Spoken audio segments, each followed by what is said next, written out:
Oh, I'm live and it's on the wrong camera.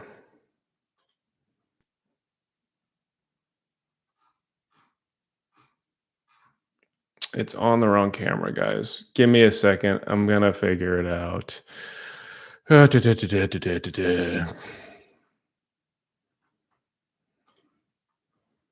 might have to just switch to that camera. We'll have to see. Well, if you guys can hear me, go ahead and throw something up in the live chat if you can hear me. I was just doing a live Zoom and that was a little bit off. So we may have to restart this because I'm a fool. Okay, you can hear me at least. That is fantastic. Okay, so here's what we're going to do. We're going to use this camera.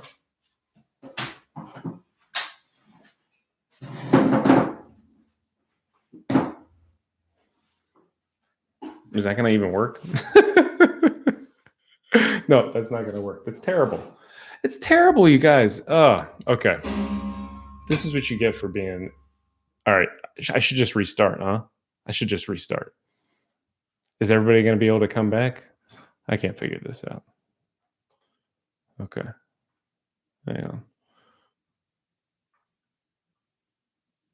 Not the best angle. I know, right?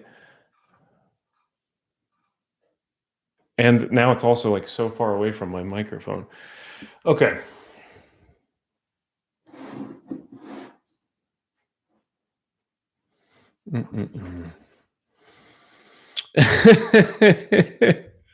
I know. Well, at least you get a good view of the shirt, right? I mean, if nothing else, you get a good view of the shirt. So there's that. Fight evil, read books. This I can move that too, since we're going to do this. Terrible. Okay. You know, you live and you learn, guys. What can I say? I told you I'm a lawyer. I'm not. Oh, it looks edgy and cool, Rich says. That's the way to go. The t-shirt is awesome. The t-shirt is from Out of Print. Yes, Heather, only certain books. Though it's always better to read books as opposed to like burning them with a blowtorch. So okay, it sounds like you guys can at least hear me. People are showing up. Yeah, you know what? This is gonna be. I think this is gonna be it. It's gonna be. Maybe I'll get both working. I'll get both my cameras on. I'm gonna get really good at this. Okay, so welcome everybody to the YouTube live stream to Libations and Conversation. I don't know what we're gonna talk about because nothing's happening in the world. Impeachment, the conviction of Donald Trump ended slightly today. The opening arguments ended. It sounds like Trump's attorneys are only going to go for 2 or 3 hours tomorrow. We can talk about that. I got a ton of questions, though. A ton of questions. I'm really thankful for everybody who asked them. So if you have questions, you can throw them in the chat. But I'm going to answer ones that people have already submitted in either on Twitter or on the YouTube community page. Derek says, "Let's drink together." Derek, we are. I have Oban 14 here. That is my chosen libation. Did I decorate after? No, I don't. No. So my room is more colorful than this. I don't know. I normally have, this little Post-it sticking up over that camera, and I think it's screwed with the white balance or something like that. So I don't know, guys. I'm doing my. We'll see. I'm still playing around on this. We'll see what happens here, but it's not seeming to work. But you know what? You're not here to see my bearded visage. You want to hear what I have to say about law stuff, right? And that's the point. Okay,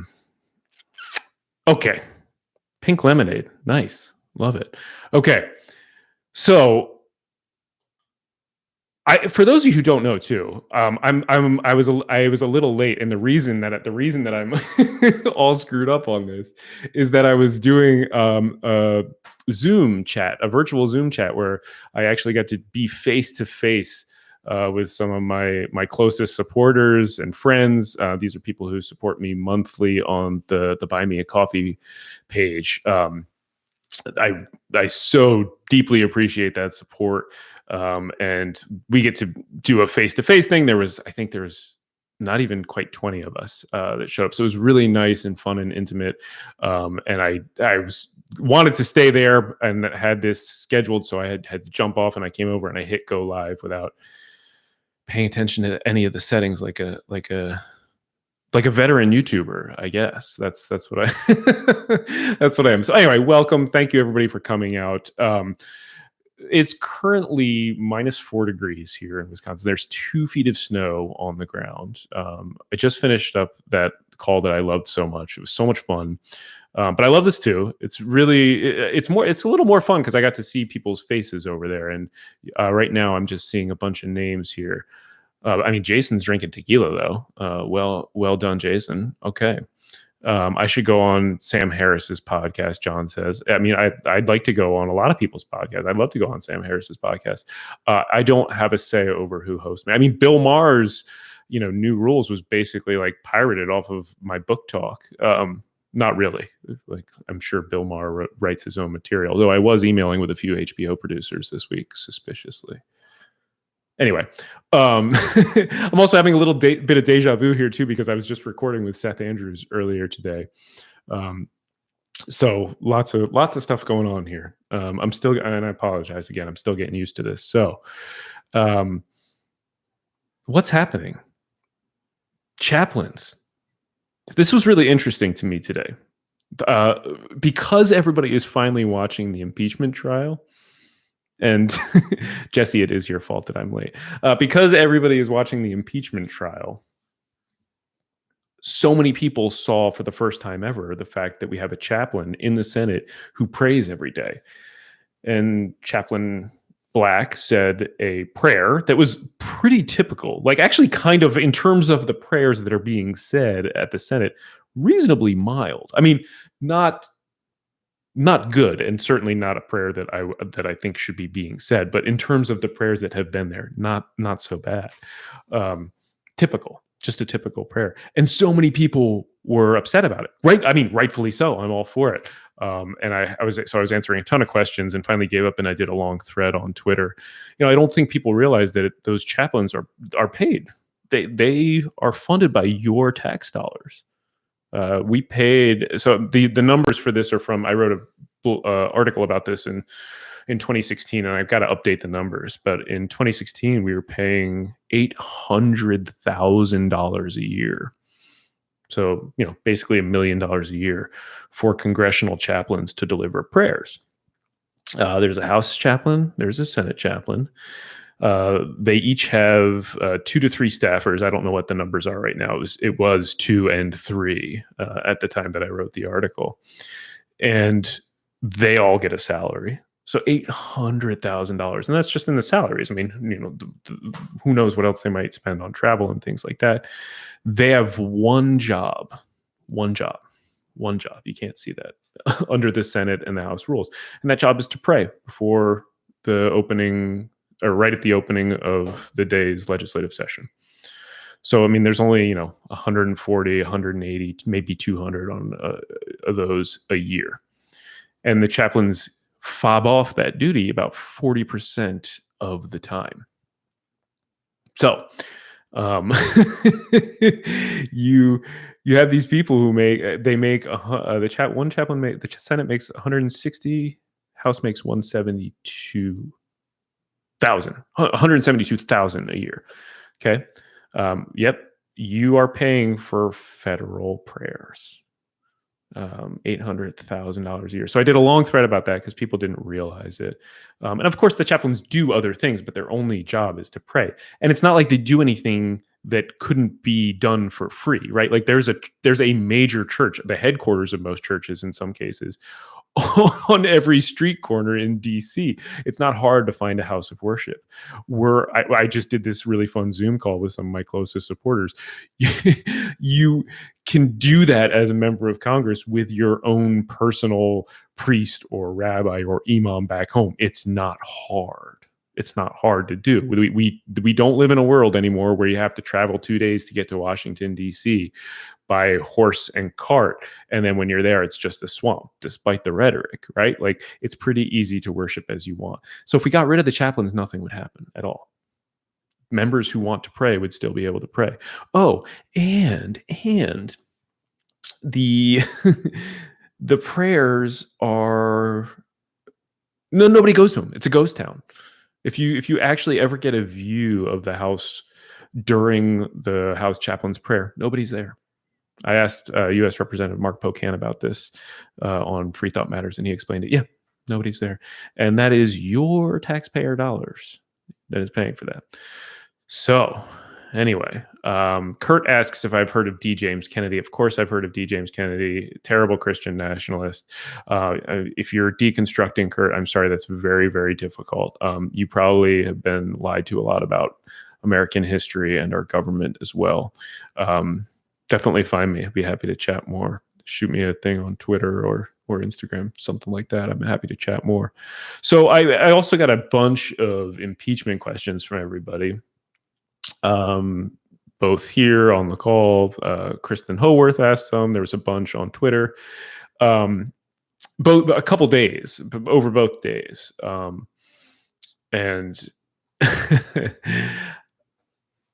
Kelly said we should just have a random congressional prayer generator. And I actually think that's a fantastic idea, since most of those prayers don't make any sense anyway. They just string buzzwords together. So I love that idea. One of the things that I got asked about a lot was the procedural stuff that was happening the first couple of days of the impeachment trial, right? Like, why are they spending their time saying that this is unconstitutional, the whole procedure, when they already voted on this and the House already did it? Like, what does it matter? What's the point?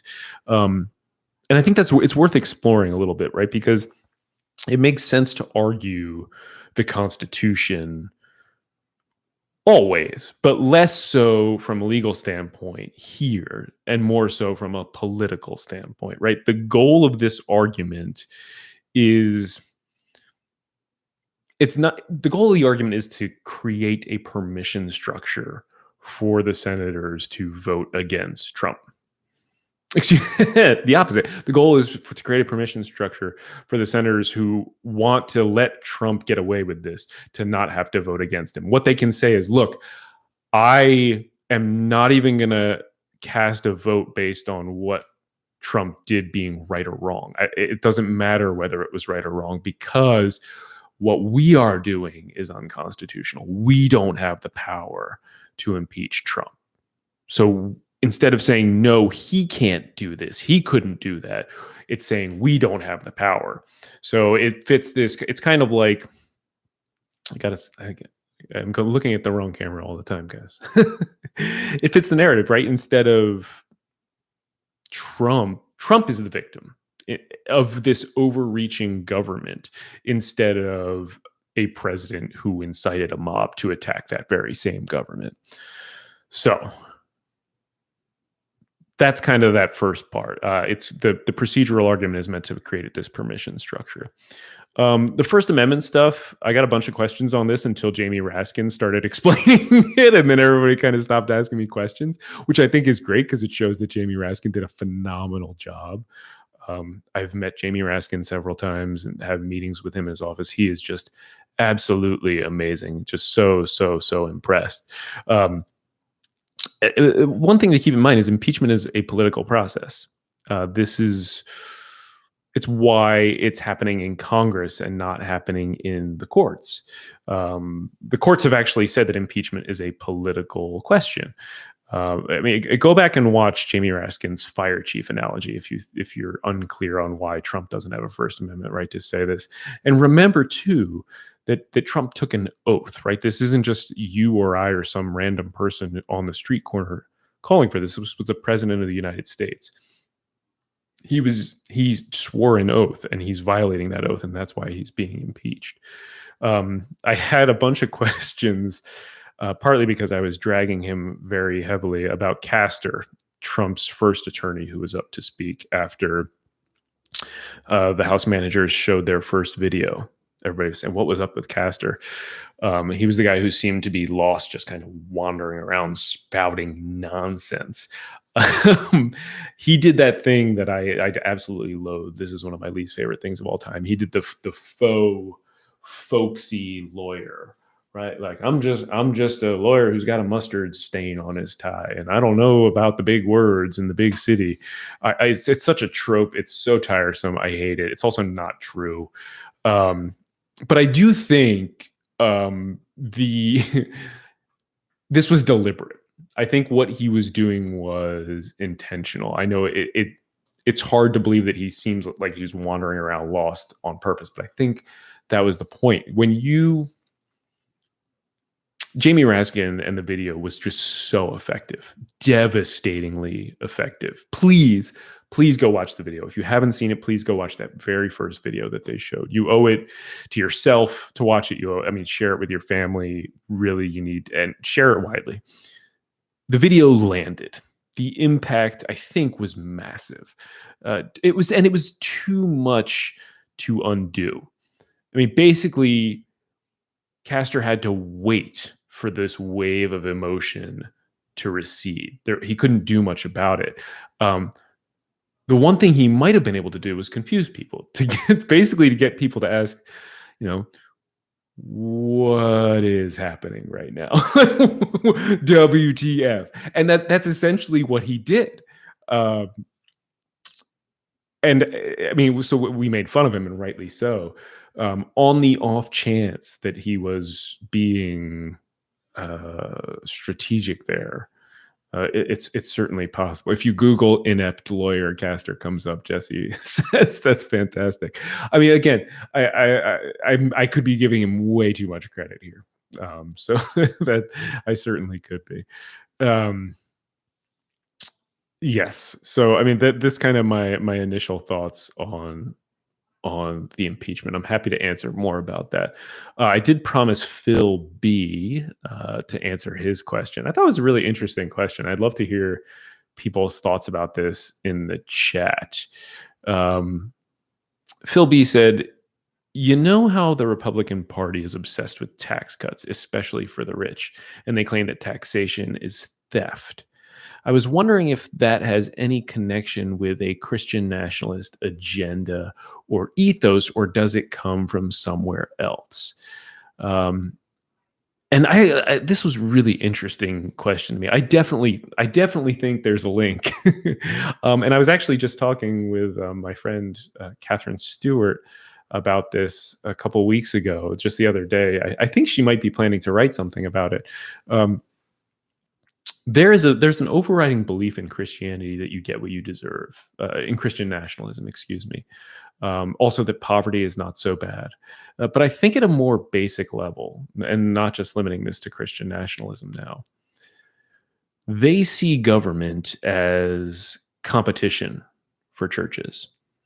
That religion preys on the vulnerable. This is part of the reason that religion has established hospitals and foster care and orphanages. I know we like to pretend as a society, and they like to claim that this is done from a pure motive, but it's not. And it actually becomes pretty obvious when when they're required to follow like civil laws, for instance, to treat LGBTQ people equally.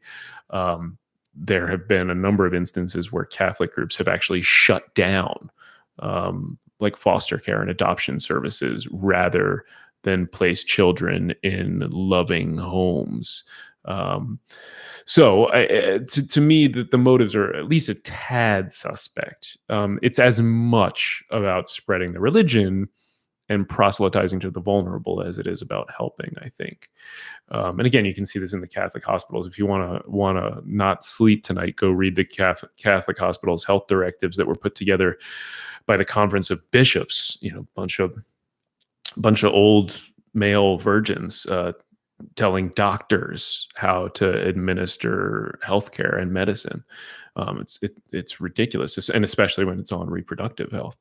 So I think the point I'm trying to make is that they often see government services as competition for doing what the church can be doing and doing to grow. So poverty ain't so bad. People are poor for a reason. And most importantly, it's up to the church, not the government, to care for and prey on the poor. So I do think there's definitely a correlation there. fill. And I may have to explore that more because it really is interesting. So Sharon says it's about the prosperity gospel. God gave them the money. How dare the government take it away? I think the prosperity gospel is awful and terrible, but I think it is slightly different. If you ever go listen to some of the things the prosperity gospel teachers have said, it's downright immoral. I remember hearing one of them say something like, you may be down to your last $100. And you may be deciding whether or not to go spend that on groceries for your family, or whether you should give it to us. But if you give it to us, God will send it back tenfold. So don't buy food for your kids. Give it to us. I'm exaggerating only a very little bit there. Anyway. So Susan Ted, all one word, Susan Ted. I think that's right. Apologies, Susan. Said, I would love to hear your take on the recent Supreme Court decision about California's COVID limitations on houses of worship and how it compares to their decisions about New York's COVID restrictions. Yeah. It's deeply disturbing. This Supreme Court is going way out of its way to not just ignore science, but malign science and malign expertise and government by experts and by science, and to do that in the name of religious freedom. So for those of you who don't know, my next book is called Weaponizing Religious Freedom, and I've got an entire chapter on COVID and churches. It begins with, I'm sure you remember, the woman who went viral talking about how she was covered in the blood of Jesus. I dug deep into that church and into this theology, and looked at the Supreme Court case that came out of New York. The California case is pretty much identical to the New York case. It's the next obvious extension of it, with the difference being that Roberts wrote the opinion and joined in, where he didn't do that in the New York case. So it's not quite as bad as it could have been. If you want to know more about that, I had a long discussion with Thomas Smith and Andrew Torres over on Opening Arguments about that first New York decision, why it was wrong. One of the big things is that the rules that were in place favored churches compared to other similarly situated businesses and organizations. Okay, so if you looked at like churches and movie theaters, which is probably the closest analog, or live sporting events, those were shut down entirely, and churches were still allowed to meet in New York. So churches were favored compared to other groups. The court said that because churches were not given the most favorable treatment available, even though they weren't like the other things, like hospitals, that was a violation of their religious freedom. So completely absurd, terrible decisions, really augurs poorly for the future of our country. Okay, that's a long question. I just copied and pasted like a whole thing over here. So it's an interesting question though. So I'm gonna ask this question from Manuel Festoli. And if you've got questions, then after I'm done, I'm going to ask you to go ahead and shoot them in, because I've been trying to pay attention to the live chat and I'm looking at the wrong camera, and then there's this camera over here, so I'm all over the place. So bear with me, everybody. It's fun, right? It's fun when people are not quite sure what they're doing, but they're willing to do it on camera. So Manuel says, is it legal for a government agency to sell public property with existing religious symbols on it, like the towering cross at Mount Soledad or La Jolla, California, to customize requests to qualify to buy, exclude all but religious nonprofits? Wouldn't that be basically saying, can government agencies sell off plots of to nonprofit religious groups in public parks, for example, Ten Commandments monuments? What Manuel is getting at here is, you have an existing cross or Ten Commandments monument on public land, and it's challenged. Sometimes what the government will do is turn around and sell the plot of land just underneath that display. These are called sham remedies. Essentially, the purpose of selling off that little piece of land under the cross or under the Ten Commandments is to keep that display up. That is a excuse me, that is a religious purpose. So it's not a remedy, it is a sham remedy. Plus, if you if you carve out like a 5 foot by 5 foot parcel in the middle of like a 10-acre park, everybody's still going to think that that's government property and government land and a government display, and that the government endorses the message of that display. So this is another clear area where those sham remedies should not be allowed. It's not really a difficult case, but it's also another area where the courts are cowards and often blow it. So that's the short answer over there. So if you've got questions now, go ahead and ask them in the chat. I'm being told that I pronounced it wrong. La Jolla, so Mount Soledad and La Jolla. Hoya or Hoya? Distracted lawyer is going to have to tell me. So Heather Lewis is asking a follow-up question to that. Like, what about an entire divestment? What if the government got rid of all the land? That would probably be okay. We do have to allow the government to be able to do that if it wants to in most cases. So that'd probably be okay. That's kind of like when the government has a forum open for speech, and then they all of a sudden decide, because the Satanic Temple or the Freedom from Religion Foundation wants to come in, that they're going to shut down all of the speech. They can do that. They're actually allowed to. If then they try to reopen it just for Christians, then you get into problems, but they're allowed to shut it down all the way if they want. Okay. Steve Fisher asks, what really happened to Lou Dobbs? I mean, that's the power of filing a defamation lawsuit with teeth right there. That's what really happened. Heather Lewis, what about entire divestment? Oh, I already asked that one. Oh, Neil Bradley. Hey, Andrew, just bought The Founding Myth. Any advice on how to get my theist Christian parents to understand why Christian nationalism is a bad thing? Yeah, I think if you're talking to Christians about this, there's two things to point out. First is Christian nationalism is not the same as being an American Christian. They're different things. That's really important to point out to them. It is very useful to start there. And for those of you who aren't familiar with Christian nationalism, hopefully you should be. I have a video, What is Christian Nationalism, on the channel. The book is about Christian nationalism. I'm going to be doing a series of original content on that. So go ahead. Okay. Anyway, so number one, being a Christian is not the same necessarily as being a Christian nationalist. And number two, they shouldn't want to believe things that are false about the history of their nation. And American history shouldn't impact their own personal faith. Like whether or not the founding fathers were religious, whether or not they founded a country or built our Constitution or Declaration of Independence on God, shouldn't affect their religion or them going to church or what is said in their church one iota. And if it does, that's something they ought to think about. Typically, if you mention that or bring that up to them, I found that works. I also have had a lot of people tell me that they have been willing to trade books with their parents or hyper-religious family.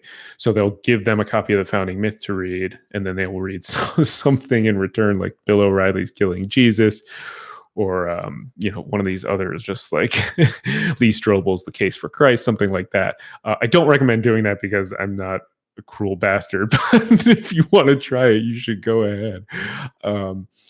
So it's something worth doing. Billy G, will Trump go to jail for what he did in Georgia? I certainly hope so. I think he clearly broke the law there. I think in Fulton County, there's a prosecutor, a new DA there, who I think will be going after them. Derek Cruz asks, are you wearing socks? If so, what color? They are gray and blue socks. They have appeared on my Instagram in the past. I'm not going to bend myself into a pretzel to try to bring them up here. They do have an obscenity on them, but you can go find them on my Instagram page if you're really curious.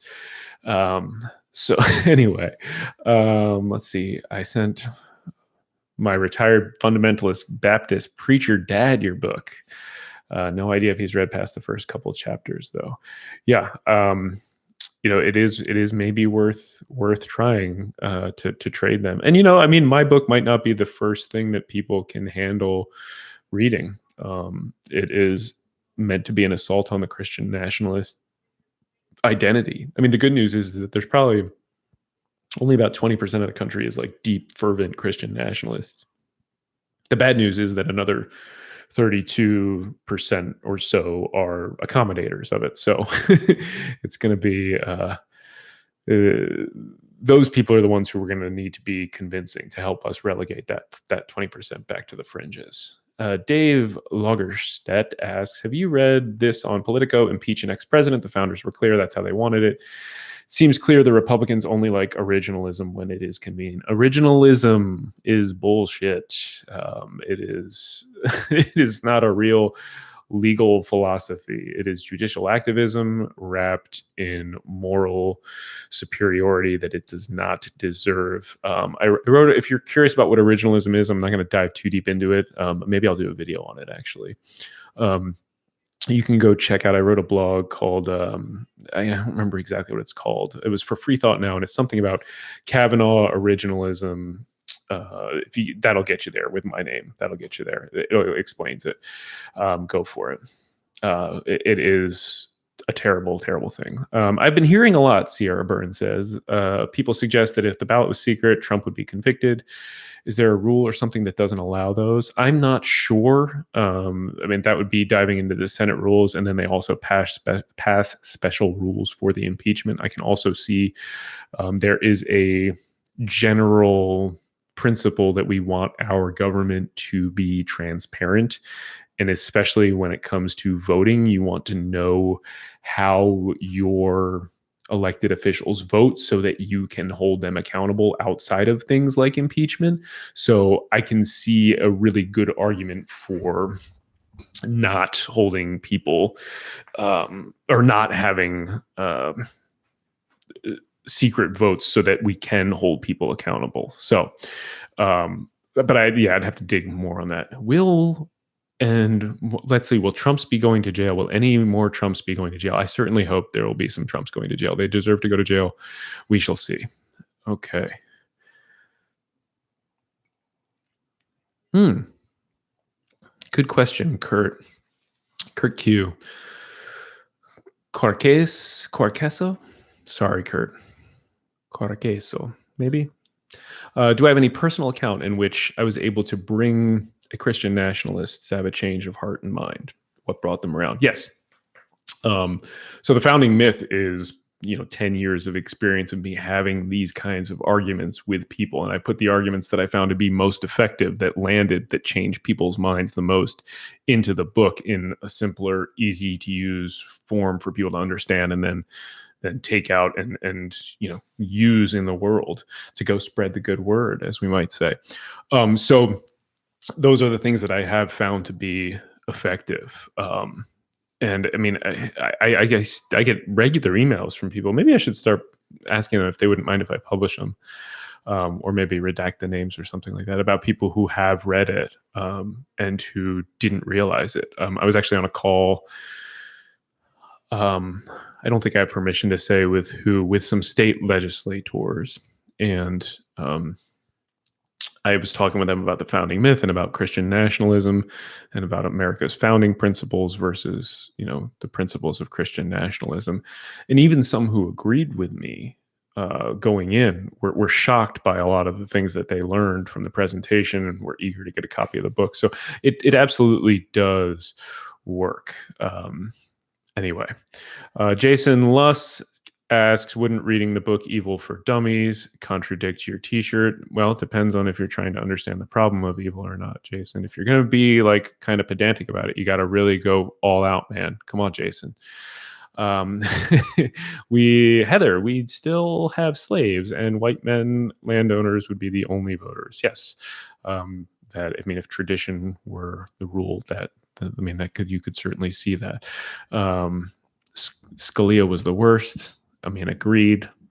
this except I think we're about to find worse on that, friends, unfortunately. So is there any possibility that if Trump is not convicted, the Senate would still bar him from running for office again? I mean, it's the Senate that's doing it now. I don't know why you wouldn't take advantage of the House serving it up to you and then trying to have to go out of your own way and do it. I mean, there are other methods to do it, namely the 14th Amendment, but I can't imagine it. I mean, certainly. What can I say about Meacham's American Gospel? It popped up in my recommendations, probably because of your book. The blurb makes me think it's fuzzing up the wall in not a nice way. Yeah, I mean, I haven't. It's been a while since I read that. Probably, I definitely read it when I was researching and writing the founding myth. I mean, it's certainly not anywhere near as bad as some of the things that are out there, and he's a reasonably good writer. But I mean, if you want, I would. There's a ton of books in the founding myth that I cite to that are really, really good. I think Ron Chernow's books on Washington and Hamilton are fantastic. There are a lot of different books about the Declaration that I cite to, the Declaration of Independence. You know, there are 1,300 different citations in the founding myth, and the first couple of each chapter are always the Christian nationalists. But after that, it's people whose books you might be able to read. We actually had to cut the bibliography out because we ran out of room when we were doing the book. So anyway, there's no bibliography. You're gonna have to go through the footnotes. But if you've got specific areas where like you'd like to know where to go next, shoot me a question on email or on the YouTube community page. That's what it's called. Twitter, Instagram. I'm all over those places. Let's see. Derek says, thank you. Thanks for coming, Derek. Dave, my favorite video debate is the look that on Mark David Hall's face when you asked him what part of the Constitution is based on Judeo-Christian principles. Yeah, I mean, I've kind of tried to boil the founding myth down to one question, and it's this. Name for me a principle that is unique and original to Judeo-Christianity that positively influenced the founding of the United States. And that really can't be done. I've heard a few attempts. None have really gotten me there. And then I think that's the question that I asked Mark David Hall. For those of you who don't know, Mark David Hall is, I call him an intellectual Zamboni for Christian nationalists. We have a debate up on C-SPAN that was at the McConnell Center at the University of Louisville. If anybody wants to go watch that, you can take a look at that. Will Judy asks, if 45 is convicted, what special libation will you bring out that night? Will, I don't know. I mean, if it looks like that's I'm gonna have to track down a bottle of Red Spot. I've never had Pappy. I would love to get my hands on that, but I just given up on it. I can't afford anything like that. A Red Spot, though. Green Spot is probably my favorite whiskey. It's an Irish whiskey, and they came out with Red Spot that is supposed to be fantastic, and I haven't tasted it yet. So I think that's where I would go. Okay. I'm not going to answer specific questions about FFRF, Ben. I'm sorry. This is my personal channel. I'm going to try to avoid mixing the two. But COVID and everything. If you want more information about FFRF, check out the webpage. If you shoot me a thing on social media, I can answer that. Which debate was this, and where can I watch it? I think I already answered that. It was a couple years ago. It is still up on C-SPAN, so you can definitely see that. Thunderbird, I have not read that book. Can I comment on the effectiveness and rationale behind focusing on the scale of violence of the attackers? Just how relevant is it to the question of did Trump incite them? With no violence, he still incited.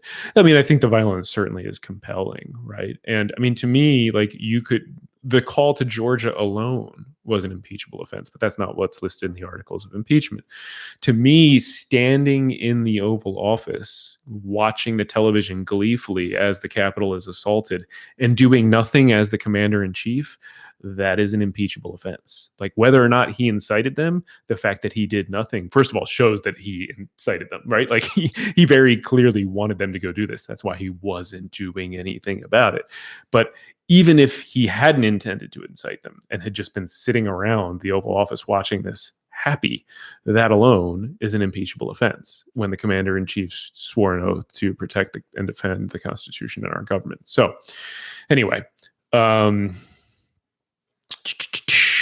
Lohman asks something about Lucasfilm firing Gina Carano. I saw that. I don't know. I didn't see. I just saw the headlines. I don't know what actually happened there.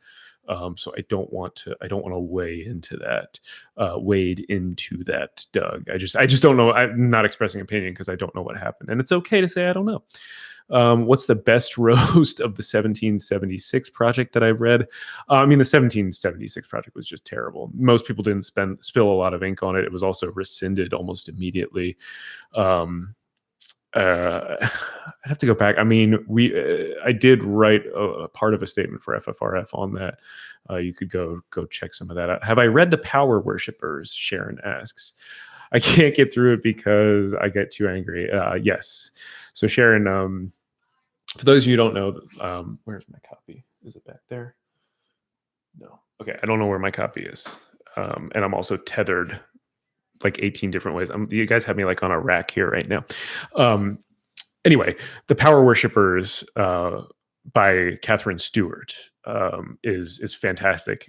Highly recommend everybody reading it. It's a great companion book for the founding myth, as is Taking America Back for God, which is down there, but it's just out of reach, by Andrew Whitehead and Sam Perry, which is, I believe, sold out everywhere.